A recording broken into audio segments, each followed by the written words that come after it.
জীবনে বেঁচে থাকার কারণ যে তুই, স্বপ্ন অধরা রয়ে যেত না থাকলে তুই। এই জীবনে বেঁচে থাকার কারণ যে তুই, স্বপ্ন অধরা রয়ে যেত না থাকলে তুই। আমার পৃথিবী পুরোটাই তোকে ঘিরে, জীবন চলার পথে দেখছি ফিরে ফিরে। আমার পৃথিবী পুরোটাই তোকে ঘিরে, যাপন পরিক্রমায় দেখছি ফিরে ফিরে।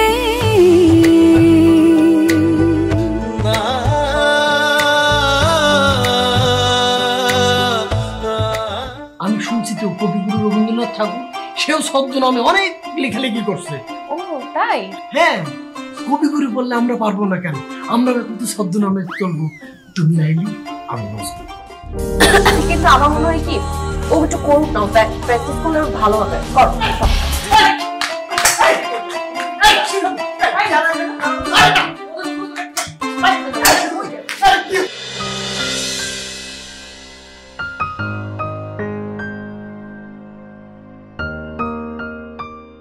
শিলু, শিলু,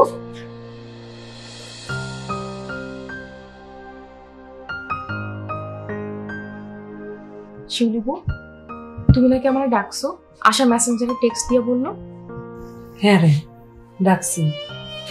তোর সাথে একটা কথা ছিল, আমার একটা কাজ করে দিতে হবে। পারবো? আরে বুবু, কি করতে হবে খালি বলো। তুমি আমার কখনো কিছু করতে বলছো আর আমি করি নাই, এমন হয়েছে? না, এমন কখনো হয়নি। শোন, একটু জরুরি কাজে শহরে যাব। আমারও সাথে নিয়ে যাবা? না, তোর সাথে নিব না। তোর কাজ হইলো আমি চলে যাওয়ার পর থেকে আমি বাড়িতে ফিরে আসা পর্যন্ত তুই বাবার দেখাশোনা করবি। ও এই কথা, কেন পারবো না বুবু?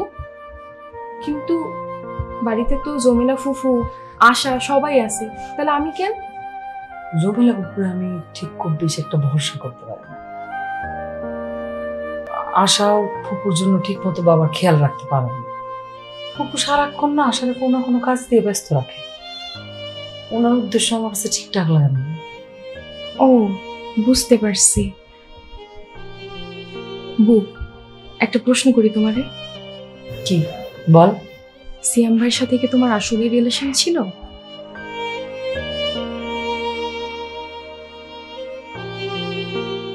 চুপ করে আসো কেন বু?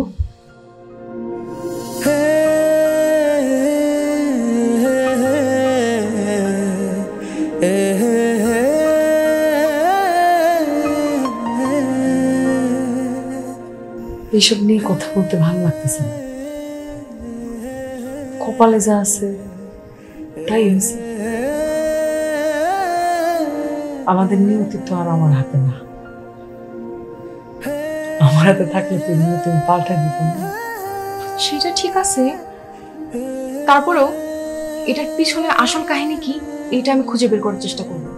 তোমার আর এত গোয়েন্দাগিরি করা লাগবে না। তোমার যে কাজটা দিচ্ছি সেই কাজটা ঠিকঠাক করে করলেই আমি খুশি। তুমি একদম চিন্তা করো না বউ, কাকুর সব খেয়াল আমি রাখবো। এই তো আমি জানি তুই রাখবি, এই জন্যই তো তোরে বলছি। ঠিক আছে, তুই এখন বাড়ি যা, কালকে একটু সকাল সকাল চলে আসিস। তুই আসলে তারপর আমি বের হব।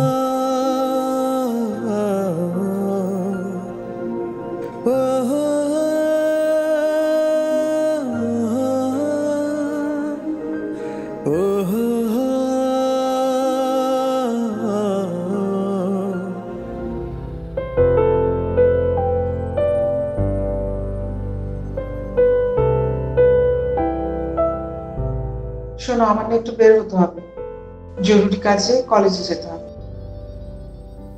জরুরি কাজে মানে? তোমার না আজকে তোমার মেয়েকে নিয়ে আমাকে নিয়ে বেরোনোর কথা, আর তাছাড়া আজকে তো ডে অফ, ভুলে গেছো? আরে ভুলবো কেন, আমার ঠিকই মনে আছে, বললাম না জরুরি কাজে কলেজে যেতে হবে, একটা মিটিং আছে, আমি সন্ধ্যায় এসে তোমাদের নিয়ে যাব। সন্ধ্যায় এসে আমাদের নিয়ে বেরোতেই পারো, সেটা কোনো সমস্যা নেই, কিন্তু বন্ধের দিনে আবার কিসের কাজ, কিসের মিটিং? বলেছিলাম না নবীন বরণের অনুষ্ঠান হবে, সেজন্য মেয়েরা ওয়েট করছে, টিচার ওয়েট করছে, চেয়ারপারসন ফান্ডের জন্য একটা মিটিং ডেকেছে, সেটার জন্য যাচ্ছি। চেয়ারপারসন মানে ওই শয়তানটা আমজাদ? হ্যাঁ, মিটিংয়ে যেতে হবে না, মিটিং ক্যান্সেল করো।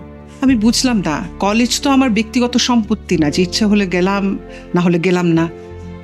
সব মেয়েগুলো অপেক্ষা করছে, ওদের অনুষ্ঠান আছে, সব টিচাররা অপেক্ষা করছে, আমাকে এগুলো তো দেখে দিতে হবে নাকি? আমি প্রিন্সিপাল, আর হয়তো আমজাদ স্যারের সাথে আমার দেখাই হবে না। আচ্ছা, আমি বুঝতে পারছি না যে পুরো কলেজের দায়িত্ব কি তোমার একার মাথায়? তোমার কোনো অ্যাসিস্ট্যান্ট নেই, তোমার ভাইস প্রিন্সিপাল নেই? তাকে তো এই দায়িত্বটা দিতে পারো। হ্যাঁ, আর তোমাকে একা একা গিয়ে মিটিং করতে হবে? আমি একা তো যাচ্ছি না, তুমি কি আমার কথা শুনছো না? আমি বললাম না সব টিচাররা অপেক্ষা করছে, মেয়েরা অপেক্ষা করছে। আর তোমার যদি এতই সন্দেহ থেকে থাকে, তোমার তো কোনো কাজ নেই, বসেই আছো, চলো আমার সাথে চলো, তোমার সন্দেহটা দূর হবে। ওই শয়তানটার কাছে আমি যাব? আমি ওই শয়তান আমজাদের ছায়াও মারাতে চাই না। আমি একটা জিনিস বুঝি না, তুমি ওনাকে দেখতে পারো না কেন? কারণ ও নিজেই একটা নেগেটিভ, একটা করাপ্টেড লোক। আর শোনো, আমি তোমাকে শেষবারের মতো বলে দিচ্ছি, তুমি ওই আমজাদটার সংস্পর্শ ত্যাগ করো, না হলে কিন্তু একদিন তুমিও বড় বিপদে পড়বে। উনি করাপ্ট হোক তাতে আমার কি এসে যায়? আমি কাজটা ঠিক মতো করলে তো হলো। ফান্ডটা ওনার কাছ থেকে আমাকে আনতে হয়, এই কলেজটা চালাতে হয়।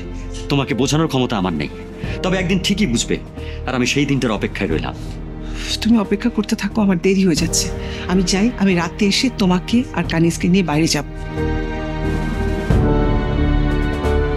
আমজাদ, একদিন তোমার হিসাব নিকাশ ঠিকই মিলিয়ে দেবো।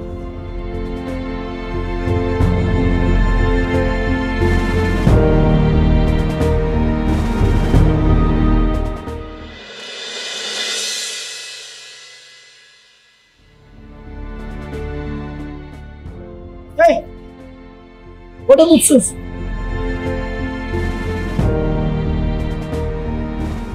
ছাদের ওই কর্নার ময়লা জমা রাখছিস কেন তুই? জমা করে রাখছি, ফেলাই দেবো। এই ফেলানো পরের ফেলানোর কাজ প্রতিদিন একটা প্রতিক্ষণে তো পরিষ্কার চাই। এই বাড়ি এটা কি তুই কি মনে করছো? চেয়ার টেবিল সবগুলো ধুলো জমে যাচ্ছে। এটা একটা রাজপ্রাসাদ, সাধারণ বাড়ি। এটা কয় টাকায় ভাই এই রাজপ্রাসাদ কিনছে তুই জানিস? ধারণা আছে তোর? হ্যাঁ জানি ভাই, এটা কে না, এটা দখল করছে, এখন ইন্ডিয়ায় পাঠাই দিছে। এই কথা যদি আশেপাশের কাজ শোনো না, তোর কিন্তু জুতাম একদম। বেশি বুঝো তুমি না? তোর কইছে ওইটা বুঝবি, এই সিঁড়ি বুঝবি, তারপরে এখানে একটা চেয়ার দিবি, এখানে একটা চেয়ার দিবি। তোর কোনো কথা শুনে চাই প্রথম নেই, আমি কি আপনার চাকরি করে, আমি মেয়ে বের চাকরি করি। এই তোর উপরের বসকে, তোর উপরে বস হচ্ছে আমি, আমার উপরে মিয়া ভাই। তুই ডাইরেক্ট মিয়া ভাইয়ের কাছে যা, তোর সাহস তো কম না। তুই না দিন দিন কিন্তু খুব ঘাড়ানো করতেছিস। কত মিয়া ভাইয়ের মতো তোর যদি আমি একদম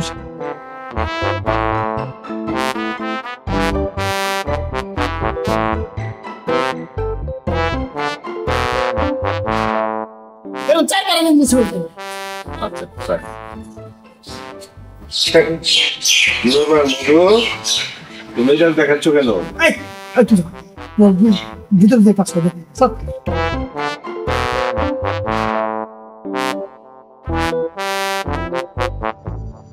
কে মেজাজ এত গরম কেন?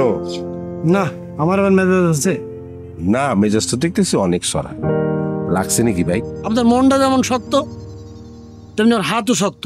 দেখছেন আমার পিঠে কি করছেন? পিঠের অবস্থা দেখেন। তোরে আমি ছোট ভাই হিসেবে দেখি, তো মেজাজ খারাপ হলে বড় ভাইয়ের শাসন কাকে করবে? হ্যাঁ, বাইরের মানুষ তো যা করবে, ছোট ভাইরাই তো করবে। তাই তোরে নয় 2-4টা চর থাপ্পড় দিছি, তাই বলে এরকম বলবি? আমি ছোট ভাই না? হ্যাঁ হ্যাঁ, ছোট ভাই হইলে যা চাইতাম তাই দিতেন। দিছেন কোনো জিনিস কোনোদিন দেন আমার কোনো জিনিস? কি চাস তুই? কি মানুষের বড় ভাই কত কিছু দেয়। আমি কত করে কইছি একটা বাইক কিনে দেন, দিছেন? জীবনও দেন নাই। একটা বাইক দিলে কি হইতো? ক্ষতি কি? আপনারই তো লাভ। এই যে আপনি এত জায়গায় ছোটাছুটি করেন, আমি আপনারা নিয়ে যাইতে পারতাম না? হ্যাঁ, বাইকের পেছনে করে সারা জায়গায় ভব করে পারতাম। আমি যে বাজারে যাই, আমার কাজে লাগে না? নিজেরও তো দৌড়াইতে হয়, পায়ে হেঁটে যায়, রিক্সায় যায়।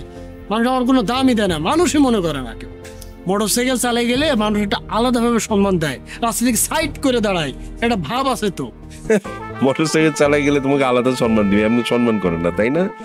তোমার কথার মাঝে যা আমি বুঝতে পারছি, হ্যাঁ বাবা সময় হলে মোটর সাইকেল তোমাকে দেব, সমস্যা নাই। কিন্তু আমি যে কাজটা তোমাকে দিছিলাম সেটা করছো? কোন কাম? যে ভুয়া চাকরির বিজ্ঞাপন দেওয়ার জন্য। আমি কোনো কাজ ফেলে রাখি? দেখছেন এরকম তো কোনো কাজ ফেলে রাখতো, সব কাজ করছি। আর আপনি কি লিখছেন? নিজে খাতায় লিখছে, সেটা 4টা বানান ভুল, ভুয়া বানানটা পর্যন্ত ভুল। সেই সব কারেকশন করে তারপর আমি মেল করছি। বাবা, বানানো কারেকশন শিখে ফেলছেন, তাই না? আচ্ছা ঠিক আছে, আপনি একটা বানান বলেন তো, কিংকর্তব্য ওরও বানানটা বলেন তো। ও, এটি কি? এটা হঠাৎ তুই যে ঠাটা পড়ে না মানুষের মাথার উপর, সেই রকম একটা বিষয়, বুঝতে পারছেন? তখন কিঙ্কর তো বিমূঢ় বানানটা বলেন। আমার জীবনে আমার মাথার উপর ঠাটা পড়ছে, কোনোদিন ঠাটাও পড়েনি। আমার এই কিং মিংও দরকার নাই, ওটা আমার জানারও দরকার নেই বানান। বিজ্ঞাপনের রেজাল্ট কি? খুবই ভালো। পাবলিশ করার পর 60-70 জন রিপ্লাই দিছে, এর ভিতর বেশিরভাগই মেয়ে। তো একজনের সাথে অবশ্য আমার কথা হয়, খুবই ভালো কণ্ঠ, মানে বেশ, মানে দেখি না এখন, অবশ্য দেখার কথাও হয়েছে। খুব ভালো মেয়েটা, গল্প মানে ওর ফোনে কথা শুনে বুঝতে পারছি যে খুবই ইনোসেন্ট এবং ইন্টেলিজেন্ট, এগুলো তার ভিতরে আছে এবং ভালোই লাগছে। 2-3 বার কথা হয়েছে আর কি। শোনো, তোমাকে একটা কথা বলি। জি। শিউলিদের বাড়ির গাছপালা, গবাদি পশু, এগুলি কোনোটার দিকে তুমি নজর দিতে পারবা না, বুঝতে পারছো? পারছি। নজর দিলে তো আপনারই লাভ। আমি যদি শিউলি আপার বাসার পাশে সব জায়গায় নজর দিয়ে রাখি, তাহলে শিউলি আপার দিকে রাখলাম, এটা আপনার জন্য ভালো না? আর আমি তার আপনার জিনিসে নজর দিচ্ছি না, আমি লতার দিকে খেয়াল রাখলাম আর এইদিকেও খেয়াল রাখলাম, তাহলে আপনারই লাভ হচ্ছে। আপনার আমানত খেয়ানত হচ্ছে না, ওটা আমি দেখে রাখতেছি। আমারটা আমি ভালো বুঝবো, বুঝতে পারছো? আর শিউলি তো ছিল না, এমন ছেঁচা মারবো, আমারে সহ ছেঁচা দিব, বুঝতে পারছো? আর ওই দিকে যদি তুমি ফার্দারই করো, তাহলে কিন্তু আবার তোমার ডাইরেক্ট অ্যাকশনে যাবো, ঠিক আছে? তোমার এখন কাজ হচ্ছে কি, যারা অ্যাপ্লিকেশন করতেছে তাদের কাছে কিছু টাকা পয়সা চাও, তাহলে তোমার খরচাপাতি উঠে আসবে, তাই না? হ্যাঁ, রান্না বাড়া কিছু হয়েছে? ক্ষুধা লাগছিল আমার। সেটা হয়েছে, একটা ভালো জিনিস আমি বুঝতে পারছি।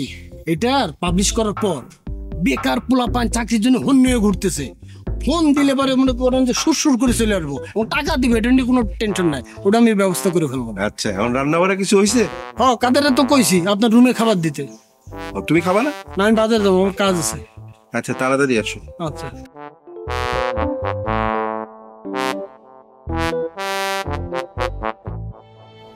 তুই তো কিছুই খাইলি না, আরেকটা রুটি আনতে বলি। আরে না না, চারশো চিনি দাও নাই তো? না বাবা। কেন তুই চিনি খাস না?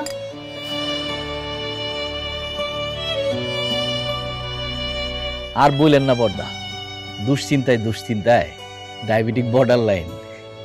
ওমা, ডায়াবেটিক বাঁধিয়ে ফেলেছো? কতই বা বয়স হয়েছে তোর? শিউন মারছে 7-8 বছরে বড় হল, এই বয়সে ডায়াবেটিস বাঁধায় ফেলছিস? হ্যাঁ, হয়ে গেছে। তবে শিউলি, এই বাড়িতে যতদিন আমি খাইছি, যত ভালো মন্দ খাইছি, এত খাওয়া আমার জীবনে আমি কোনোদিন খাই নাই। আজকে এই যে রুটির সাথে যে সবজিটা রান্না করছো, আমার বৌদির কথা মনে পড়ে গেছে। ও তো মায়ের মতো রান্না করে। একদম ঠিক বলছিস নন্দ, আমার শিউলিমার হাতের রান্না সেই রকম। বাবা, আমি রাসেলকে ডাক্তার দেখানোর পরে একটু মালার ওখানে যাব। তো যা দেখায় ওকে কেমন আছে মেয়েটা। আর তুই কি ওখানে থাকবি না ফিরে আসবি? থাকবই তো, ফিরে আসবো কেন? এত রাত্রে মায়া মানুষ রিক্সে আসানোর দরকার আছে? থাইকা যাইস। না না না ফুপু, বাবাকে রাতে একা রেখে আমি বাইরে কোথাও থাকবো না। বলা যায় না কখন কি হয়। ও মা, আমরা আছি না? হ্যাঁ, তোমরা যে কত থাকো। দেখা যায় ডাকলেও শুনতে পাও না, একটা অঘটন ঘটে গেলে তখন? আমার কিচ্ছু হবে না রে মা, তুই চিন্তা করিস না। কত দুর্ঘটনা থেকে বেঁচে আসলাম, সবই তো উপরওয়ালার কৃপা। বড়দা, এইসব কথা কইেন না পোলাপানের সামনে। আমার তো মনে হয় ভগবান চাইলে আপনি মেলা দিন বাঁচবেন, চিন্তা করেন না তো। একটু বলেন তো কাকু, এই কথাটাই আমি বুঝাতে পারি না ওনাকে। কি যে কও তোমরা। আচ্ছা, আমি তাহলে রেডি হয়ে নিই। তুমি রেডি হও, আমি গাড়ির দিকে যাই। হ্যাঁ, চলে এসো গাড়ির দিকে। সাবধানে যাস নন্দ, সাবধানে যাস। হ্যাঁ, আমি গাড়িতে গিয়ে বসি। হ্যাঁ, আচ্ছা, চিন্তা করেন না, ওরে আমি ঠিকঠাক মতো পাঠাই দেব। হ্যাঁ, আচ্ছা ঠিক আছে, যা।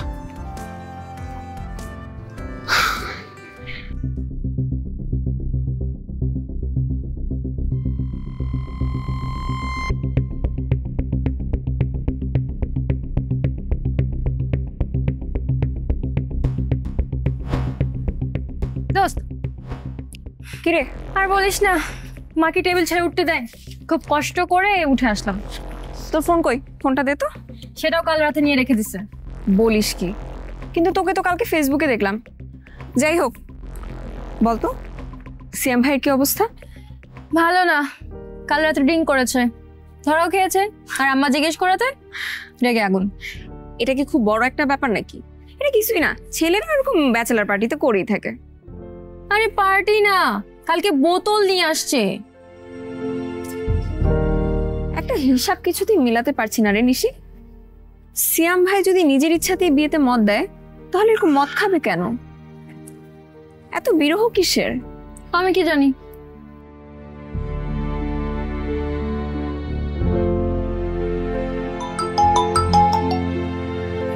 হ্যালো শিউলিবু।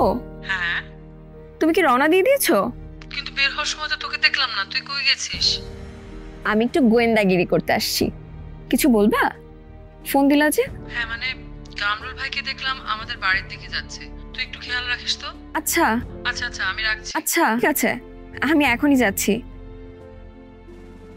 আচ্ছা কি যেন বলছিলি, সিয়াম ভাই বিয়েতে মদ দিল কেন রে? আচ্ছা সে অনেক বড় কথা, আমি তো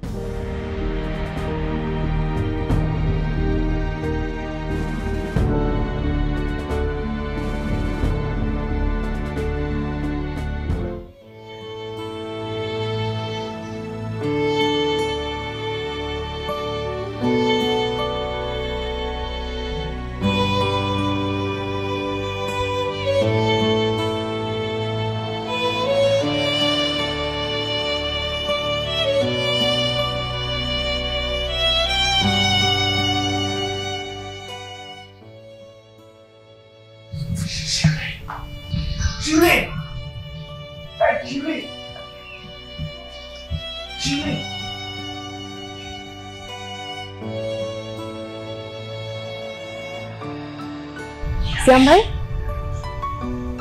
আপনি এই বাড়িতে কিভাবে ঢুকলেন? না, সামনে দরজা বন্ধ ছিল, আমি এদিকে যাচ্ছিলাম, পরে দেখি দরজা খোলা, তাই একটু আসলাম আর কি, দেখি কি অবস্থা। ও, আমি আসলে দরজাটা খোলা রেখে আশেপাশে গেছিলাম। আচ্ছা, শিউলিকে খুঁজছিলাম, ওকে ফোন দিচ্ছিলাম, ধরছে না, কিছু জরুরি কথা ছিল আর কি। তুমি কি আমাকে একটু হেল্প করতে পারবে একটা ব্যাপারে? আমি তো সারা জীবন তোমার কাছে অনেক কৃতজ্ঞ থাকতাম। দুঃখিত সিয়াম ভাই, আমি আপনাকে এই বিষয়ে কোনো সহযোগিতা করতে পারবো না। কেন? আফসানাকে বিয়ে করব কেন জানো? সে কারণ আমি কাউকে বলবো না। কিন্তু কেন বলবেন না আপনি কাউকে? এটা সবার তো জানা দরকার। সে কারণ কাউকে জানার দরকার নেই। কিছু কথা আসলে চাপা থাকাই ভালো, কারণ সবকিছু সবাই বুঝবে না। আর এদিকে যে আমার বোনটা না খেয়ে তিলে তিলে মরে যাচ্ছে, তার কি হবে? তাহলেও আমার ফোনটা ধরছে না কেন? ওর সাথে তো আমার কিছু কথা বলার আছে। আপনার পথের কাঁটা একেবারে পরিষ্কার হয়ে গেছে, আপনার পথ এখন ক্লিয়ার। আফসানার লগে সিয়ামের বিয়া পাকাপাকি হয়ে গেছে। এই দুই পরিবারের পক্ষ থেকে আমাদের বাড়িতে বিয়ার দাওয়াত আসছে। আল্লাহ যা করে ভালোর জন্য করে।